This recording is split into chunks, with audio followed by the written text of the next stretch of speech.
What is up, winning team? Today, I want to talk about this Bible verse in Romans 12:2, where it says, "Do not be conformed to the ways of this world, but be transformed by the renewing of your mind." Sorry, guys, I am out amongst, I'm actually going somewhere, but I'm walking through this route because there's more trees, even though they're cutting them all down. And look, now you can even see in there all the walkways. No one used to know that was in there. Yes, I will continue to complain about this. Anyway, the trees are losing their leaves and it's cold, it's gloomy, it's raining, and you guys know that's like my favorite weather. Anyway, so I'm feeling rejuvenated. The reason I wanted to talk to you guys about this in particular, right, is because you guys know that I'm basically annoyed about everything right now, right?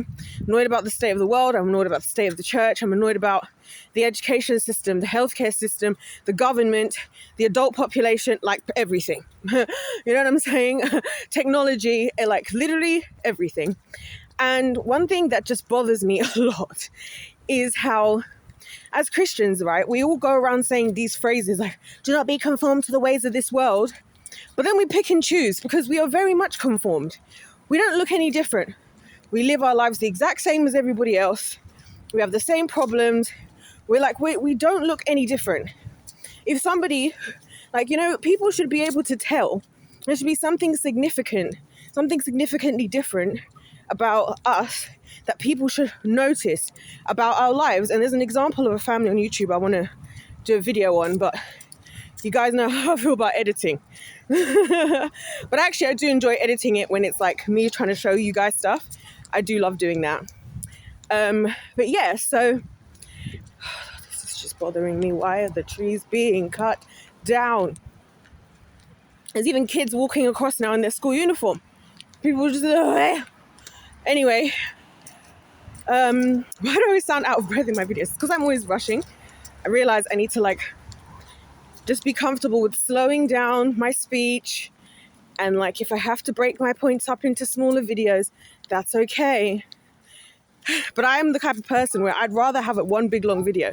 But then that's me. And I don't know, this is another thing that bothers me about society, to be fair. Because for me, I love long form content. So that's why I love Trisha Paytas' podcast, because she does a 3-hour episode, and the Sidemen Sundays, they do 2-hour videos. I love a proper long form content. So to me, I'm 30 minutes is nothing. That's the problem. But anyway, it's because I like to have everything all in one and get lost in it, you know? Anyway, so yeah, we don't look any different. And it's actually creating such an issue for me now, because I'm realizing that more and more, the reason why some of us are feeling so irritated and everybody else is so comfortable and happy to be here is because you're living with the world. Of course you don't get it. Of course it doesn't make sense why it's so, because I've been in so many situations where I've been having conversations about my health in the last couple of weeks, right? It's the numbers of times I'm talking to somebody and they're looking at me sideways because they don't understand why I'm so stressed, why I'm so in this state. And it's you're not going to understand because you're comfortably living in entropy. You're all comfortably living in it, and it is comfortable. So I'm saying, when you had the Israelites in the Bible, right? They were comfortable as slaves. We always use these words, right? And we think that the connotation of these words, we always go to the extreme, right? And so people would think, how could one be comfortable as a slave, for example? But it's look around, because we're all doing it. We're all comfortably living as slaves, especially in this country. I honestly believe British people are the best modern slaves. They really are, because they don't stand up for anything. They don't step back on anything. They're very obedient, very reliant. So it's we have such a toxic relationship in this country with the government, because when it's the equivalent of when women will stay with a man that's abusing them, physically, or because they've never worked a day in their life. This happened a lot for the lot older generations, I've noticed as well. A lot of women, because, their husbands would take advantage of the fact that they're the ones making the money and the woman's at home. So she doesn't walk away, or she doesn't stand up for what's right, because she's fearful that if I get cut off, then I'm stuck, And it's crazy to think that a lot of women in the past never knew what working was, which sounds like a nice idea until you're dealing with an abuser. And that's how I look at the relationship between the British people and the government and royal family. It's like, because we're so reliant here, because they make so many good systems, they also get to make the terms and conditions, and then we end up becoming slaves. And then as Christians, we take that a step further, because now we have to live like the world, because now our God, the person in control of our decision making, ends up becoming the government and not God. Do you guys see what I'm saying? That's why I think this country, best form of slaves, best ever, because it's unlikely anybody's going to rock the boat. It's not politically correct to talk about religion and politics. It's slavery. There's no freedom. Because I'm like, why don't we talk about those things? Because what's the big deal? So what? We're not on the same political party. Move on with your day. But then again, like I said, another thing that annoys me is how adults even consider themselves adults. I officially decided to stop considering myself an adult, because for me that would have to almost suggest as if like I actually knew what the hell I was doing, which I don't. But it confuses me how a lot of adults, I find to be this is why I struggle with talking with people. People are very sensitive. It's like, so what if somebody disagrees with me? Big whoop, move on. I can move on with my day, but other people, and again, it's another societal thing. So I'm saying about conforming, where it's like, if we're not all on the same page, we can't coexist. And so we have a lot of things in society where we're all just doing it. And because we're all doing it, right, and everybody's doing it, you'd rather do it just because everybody's doing it rather than deal with the consequences of being the outlier. Again, going against entropy, going with entropy is easy. Going against entropy is the difficult thing. You know what I'm saying? And then there's so many things as a society that are just stupid. It's like when people say, oh, I don't have the confidence to go out to eat on my own. It's like, because whatever. It's like, who cares? You don't know any of these people in the room. And what if you just want... I like to go out to eat by myself.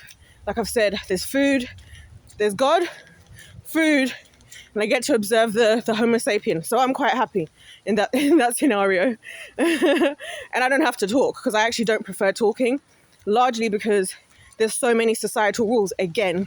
And sometimes people will kind of look at me like, how did you not know this particular societal rule? And it's like, how was I supposed to know? It's the same thing like with movies. I was thinking about this earlier.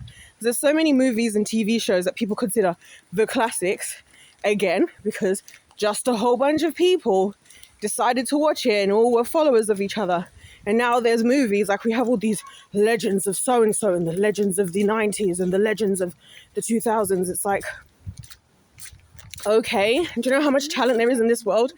Do you know how many other people would have been considered legends had they had the same number of people with the attention on what they were doing? That's literally the industry. That's how Hollywood is able to keep doing what they're doing, because they just continue, like they have the infrastructure. Sorry, I'm crossing the road. Oh, I'm walking past the hospital. Good Lord. I actually get PTSD now. I'm never going back to hospital, by the way, for anything. I already knew I was never going to give birth in a hospital, for starters. Now, after what I just did, it confirmed the reasons why I'm never going to the hospital, that were 100% true. Everything I expected, that I thought would happen, did exactly happen as I anticipated, because I do my research. Anyway, so yeah, like I often think it's sad, like especially me now, being new into the music scene and knowing a lot of musicians, right, who are not well known. For example, there are so many musicians I know where I'm like, literally, if anybody had a platform and just played you on it, you would like be an overnight success, because I know so many people who've been making music for years that is so good. Like, and I don't class myself in that category at all. I'm an amateur, you know what I mean? Like, and I'm just like, even like my producer, his band that he's in, they do have a social media. Go and check them out. Echo Hoax. They are so good. Like, and when you listen to them live, I'm like, I've been on stage with a world-class band with people who played with the legends, right? When I was in Italy, and with Zuccaro's band, and you got the lady who used to play the guitar for Whitney Houston, and this guy used to play for so and so, and all this. They sound just as good as each other. Can I just say that? They sound just as good as each other, and that's how it all started anyway. back in the old days, like the old people love to remind us how much times were better before we know. That's why we all hate life and we're all just suffering from stress, depression, and anxiety. That's exactly why. We know. We're very well aware. I want you guys to keep reminding us. It's so annoying how adults do that. It's just like, yeah, we know. Trust me, we know. You know, if they had the same amount of attention, like they would be like a success like overnight. And it's like, it's crazy to just be in those situations where, like, you know, I'm standing on stage and I'm seeing tens of thousands of people, all who just pay their money, they're enjoying themselves to hear this band, and I'm envisioning how many other people, like, again, if they were in the had the infrastructure that others have. We see the same issue, like, say, with Jessie Nelson. Now, I think one of the reasons she's not posting so much of her music and stuff is she is obviously independent, which is great for her, and we're all happy about it because, God, boy, did Hollywood take advantage of her, and we love her and we want to see her shining. But she's going to lack the infrastructure. And again, it's because of how the people, we all do things together. We all get behind a song and we all choose one song or 20 songs or go to the Billboard 100 chart list, or, you know what I mean? We all do these things together. You go out to clubs and things. It's one of the things that used to put me off actually going out to clubs and stuff is I don't know the songs that people are playing. I'm not listening to what everybody else is listening to. And why is everybody all listening to the same thing anyway? When there's so many, you see what I'm saying? Everything that we do as humans is conforming to being followers. And I've realized that as well as being allergic to lying and losing, I'm allergic to just following things for the sake of it. If it's something good, don't get me wrong. If it's something productive, I'm all up in there. You know what I mean? But if it's like we're all just doing it in a society and we're just conforming, because that's the other part of the verse. It says afterwards, be transformed by the renewing of your mind, that you may know what is good, godly, perfect, and acceptable. Something like those. I think it was those 4 words. Again, because when you're transformed, your mind is transformed by God. It gives you the discernment, so that you can discern what is good, what is godly, good, acceptable, and perfect. Go and check it out for yourself. It's Romans 12:2. If I wasn't out and about, I would read it straight from the Bible itself. Anyway, and I'm like, this is crazy. This is craziness. Like, also, can I just say another thing that's annoying about this tree situation? So I'm walking past another forest, right? As you can see. And I'm really annoyed about them cutting this one down as well, because there is like I don't know if it's a couple or if it's one person who's literally built themselves like a whole, this is the reason I don't come into this forest, by the way. I've never really explored this one. But there's like a whole person who's like made themselves like a little living space. And in the climate we're living in and with what's happening, I'm like, look, I think we just need to leave these people alone, because unless the government's giving out free houses, we need to, some of these spaces, we should just let people exist. So they've got they made like a shelter and they've got all stuff in there. Now you can actually see them from the outside. Again, we ruin everything. And I'm just like, this is so unfair. Why are we doing this? And I bet you it's some nonsense of the government being like, oh, we want to cut the trees down to stop crime. It's like, if you want to stop crime, make life worth living. Like, one thing I learned, by the way, when I was in London, and I used to work with a lot of kids, and I used to be around a lot of kids who had been into like drugs, gangs, and all this stuff. Yeah, it was a very interesting lesson for me, because what I learned, which is something I kind of knew already, is that, you know, people are not just doing things. It's the same with like people that take drugs. People are not doing things just for the sake of it. People are taking drugs probably because they're suffering in some way. People are what's the word? People are doing gang crimes and all of this, especially a lot of these young black boys, right? A lot of them are growing up in these fatherless households, and then they're feeling the pressure of helping to provide because there's not a man in the house. So that's why they're doing these things. So, and this is another thing I also observed when I got to when I went to the times I was at the men's prison. Like, a lot of them, the reason why they did the things that they did, like for like whatever it was, it could have been stealing, it could have been selling drugs, it could have been whatever. It was to provide, because they were trying and they didn't have the skills. And this is what I'm saying again, where like us as believers, we're not doing the work, because we're like the world that just looks at things and just goes, oh, you should just stop. Like, we're supposed to be the ones that find people's needs and meet people at their needs, because that's what Christ does. Christ comes and he doesn't just go and say to people, oh, you need to give your life to me. He'll do that. But he'll also, if you notice, always help the person, like, actually, if they're sick, he will heal them, you know what I mean, as well, and help to deal with that. If they're, you know, whatever they're going through, he deals with those things as well. And this is again where we've missed it, and again, I think it's the laziness of Christianity, where we're like the world loves to shove everything off like somebody else's problem. Oh, it's that person's problem. Oh, you need to go to the hospital for your health. Oh, you need to go to the therapist to have somebody to talk to. Oh, you need to go to school to get educated. You need to, as long as any option that means we don't have to do anything. And so now we're in a society again where we now also trust in these so-called professionals, because when people are like, you need to talk to a professional, I'm like, but I don't even know their credentials. I don't know if I trust the school they came from. I don't know what the motives of that place were, blah, blah, blah. And again, this is why people fall for all these scams and these scammers, like one lady who was found out to be charging people $6,000 for consultations because she claimed that she had some psychology, whatever, and it turns out she was a fraudulent anyway. And I'm like, this is what I'm saying. God gives us gifts. Like, I believe everything is a gift. And that's why, again, how can I work as a teacher? I've got no teaching qualification. Like, when one of these jobs, they asked me, they're like, how come you don't have a teaching qualification? You never bothered to go and get a teaching qualification. I'm like, why would I go into debt? And what I said to them, my actual answer was, I don't need to. Because what is it what needs to be taught to me about how to teach? I know how to break things down to people. I know how to explain. I know how to be organized. I know how to. What do I need to be taught? And again, I believe it's a gift because my dad, not only was he considering himself a pastor, but he considered himself a teacher. He's a great teacher.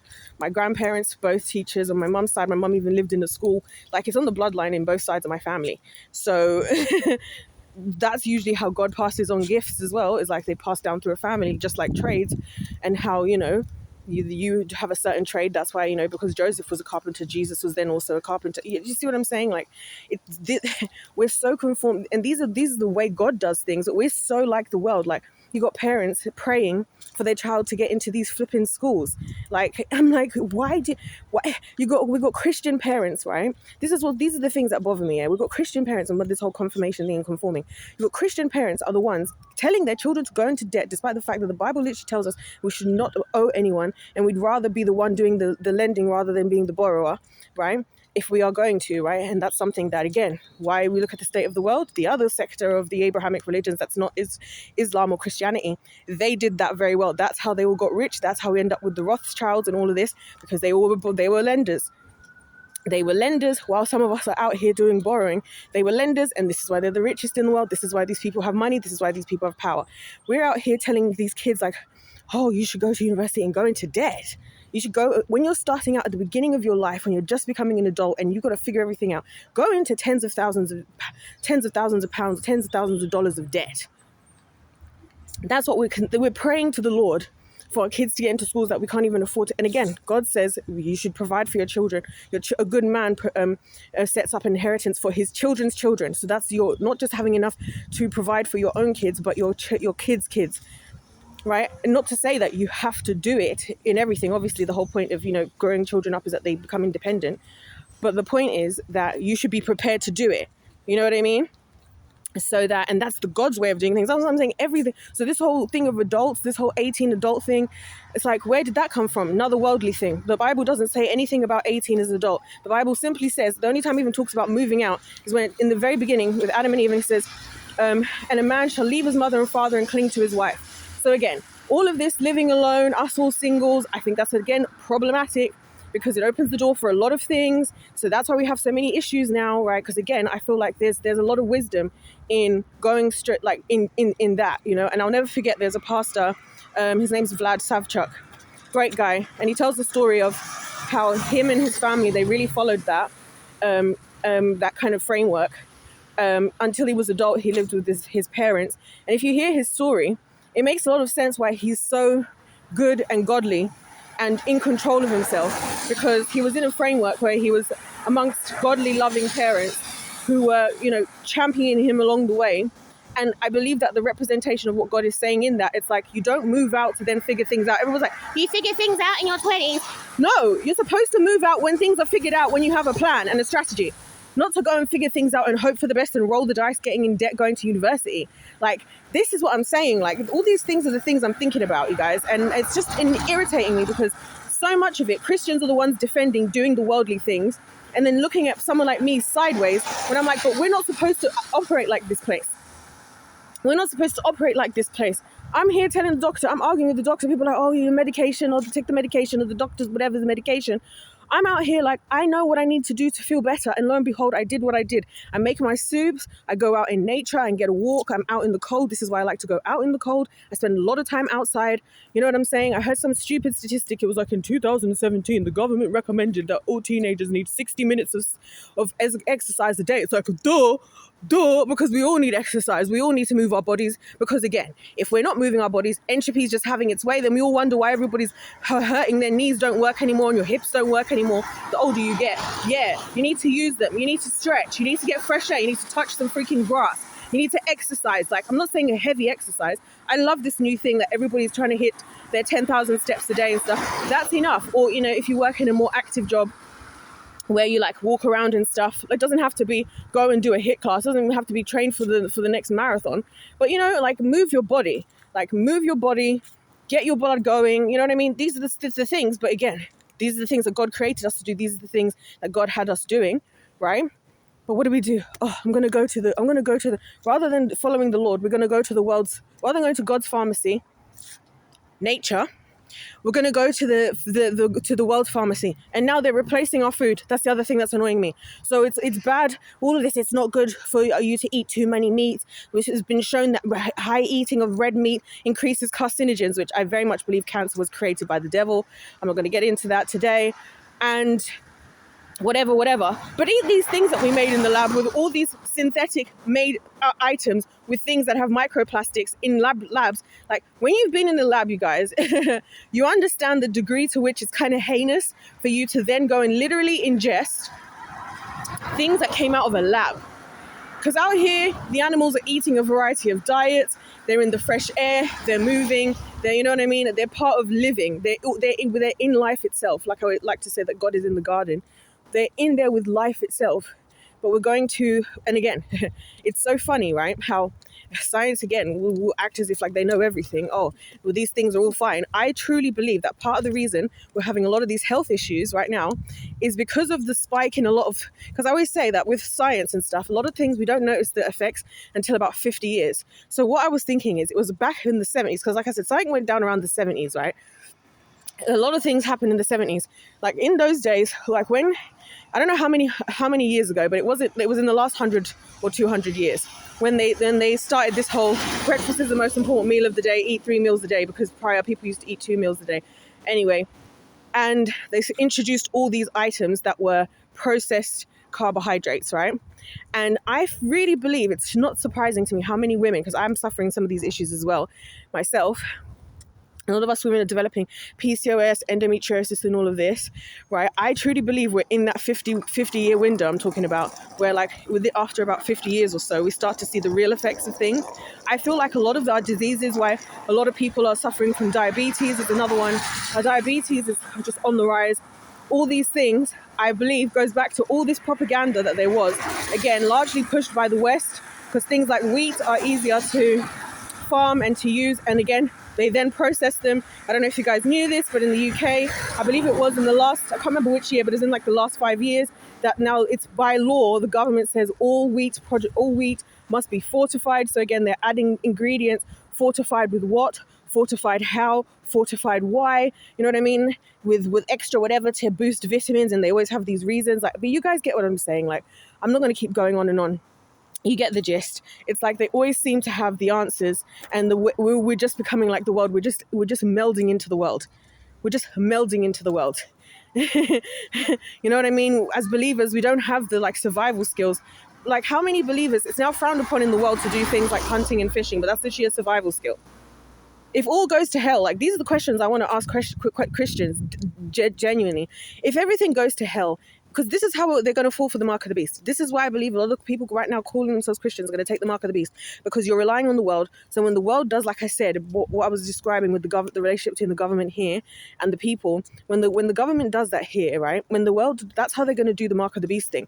They're getting us to be so reliant on everything, so that then they're going to be like, well, if you want to continue having all these things that we're giving you, which you're going to need now because you made everything too expensive, we made life too hard to live by yourself, and you let us do it because none of you stood up for anything, and there was no force coming against us.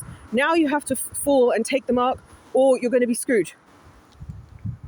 And now you need to take the mark, and then that's when your faith will really be tested. And then because Christians are not used to having their faith tested because they're used to living comfortably inside the world, then you're going to fall for it because you haven't built that muscle of having to endure through the pain, like what I'm going through right now. Like I literally hate every single part of my life. The only thing I'm enjoying about life right now is God and you guys. Everything else I hate. I hate my job. I hate everything around me, and it's because I hate the world. Because I'm so intertwined into the world, it's making me sick, right? And, obviously the Lord, this is why we're praying to the Lord to get us to the promised land as soon as possible, because it's taken a while. But honestly, I believe, and I've been saying it, that part of the reason I think it's taking so long is because God is trying to give time for people to wake up. Because when that day comes, when all these things happen, we're going to be so well conformed that how are you now going to step over to this kingdom when you're so comfortable over here? Like, these are the things I don't think people are thinking about. And this is what I'm saying. Like, we're so conformed to this world. We are very much conformed. We don't look any different. We don't live any different. We fall for the propaganda. You trust the FDA more than you trust God. How can we say, we'd rather trust the government certified? Listen, God certified. He created all of this. That's the God certification right over there. But you rather trust, in the supermarket, you wouldn't eat fruit out from a random tree that you saw while you're walking, but you'll go and buy fruit in the supermarket after it's been processed and they've picked this and they've genetically modified it so that all the apples look exactly the same and all of this looks exactly the same and all this. To the extent we now have businesses that literally make money by selling the not good looking fruits and vegetables. I can't remember what it's called. It's called like Oddbox. Every time I see this, that's what I'm saying. Every single thing I see happening irritates me. Literally everything. And it's because I'm in the world. I'm in the world. I'm out of the garden. I'm not in the promised land. I'm not off where I'm in the world, and I hate it here.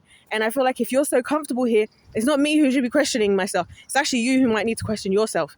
Because why are you so comfortable around here? Why are you so comfortable in Egypt? You need to think about that. Why are you so comfortable? Because you should be feeling very uncomfortable and you should be feeling worried. Because what are you actually going to do? This one, my God, we need to make a plan. Because if whatever this happens next, we need to be ready.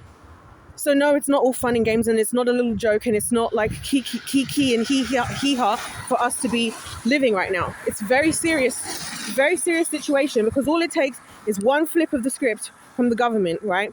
And we're all going to be in a situation where it's like, what are you going to do now? What are you going to do now? Because in your job that you're working at, you might say, I'm not going to turn away. I'm going to focus on myself, whatever. What if the government decides to say, all of the workplaces now must abide by this? And then now you're at work, and now you're faced with, I'm either going to have to agree to these terms that's being set, or I'm going to have to forfeit my job, the job that you trust in. Because again, I believe God gives us jobs as through his provision, but I don't believe that the job should become our God of the thing that we feel like, I have a job. This is what COVID-19 was supposed to teach us as well. And I feel like when God let COVID happen, he was trying to let us realize a lot of things as believers, right? That you can't just rely on things. Like, you could just get fired. You could just lose whatever. Like, the thing. But again, all of this relying on the world and relying on yourself is worldly. And that's why people struggle to have it. The only reason you struggle to have God in your life, or you struggle to spend time with him, or you struggle with your faith, is because all of that trust and faith and all of that you've placed it somewhere else. You've placed it somewhere else. You placed it in the world. So that's why you struggle. Because I can tell you, somebody who I only hear because of the Lord, literally, right? I can tell you that for free. That if you're struggling in your faith or you're whatever, you're privileged. You're privileged and you're worldly, because you're so comfortable in the world that it's hard for you to trust God. Because if you were really relying on God, then it wouldn't bother you. It wouldn't be hard for you, because you'd be used to it. You're not used to it because you don't do it because you trust in the world and you're conformed to the ways of this world. So let's not just be using these scriptures. So I said, I can't stand hearing Christians singing worship songs and all these quoting these scriptures, and the pastors making these messages. Because like, we all go sit there at church and everybody dresses in their nice outfits and comes there and listens and feels good about themselves and does whatever, sends your kids to children's church, raise your hands or get on your knees during praise and worship. You know what I mean? Whatever. Show up to the women's whatever group, the women's weekends and all this stuff. And don't get me wrong, I think those things are all good. But I'm saying that if they're not actually producing something, what's the point? If you're saying Jesus at the center, but in reality it's the government at the center. Like, I don't know why I always think of the song Jesus at the center, but I guess it's because it's like Jesus is clearly not the center. He's clearly not at the center. He's maybe on the peripheral. He's maybe in the distance. You should be singing Jesus in the distance, because he's not close. He's not the center of your life. You are, or the government, or all these systems are the center. Jesus at the center. Anyways, guys, I'm gonna go. I don't want to make this too long, and if I decide to, I'll just make another video. But yeah, you guys. Also, the sun's about to set, so I do want to get my errands done sooner rather than later. Anyways, you guys, I'm just trying to help. Truthfully, I really want to see us like get out of this funk that we're in as believers. I want to see us win. I want to see us make it to the promised land. I want to see us get back in the garden. But there's a lot of humbling lessons we're going to have to learn if we're going to get there. So anyways, you guys, if life's a game, let's play to win. God bless you all. God loves you. I love you. And I'll see you in my next one. Goodbye.